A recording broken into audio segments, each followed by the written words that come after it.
రక్షకుని జన్మస్థలమా యూదయ బెత్లెహేమా, రక్షకుని జన్మస్థలమా యూదయ బెత్లెహేమా.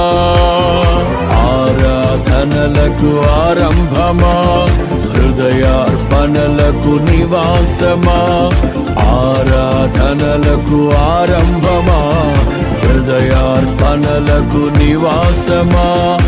ఎందుకో ఇంత భాగ్యము దాచి ఉంచే ప్రభు నీ కోసము, ఎందుకో ఇంత భాగ్యము దాచి ఉంచే ప్రభు నీ కోసము. స్తుతియు మహిమ ప్రభావము ఎల్లవేళల ప్రభుకే చెందును, స్తుతియు మహిమ ప్రభావము ఎల్లవేళల ప్రభుకే చెందును. రక్షకుని జన్మస్థలమా యూదయ బెత్లెహేమా, రక్షకుని జన్మస్థలమా యూదయ బెత్లెహేమా.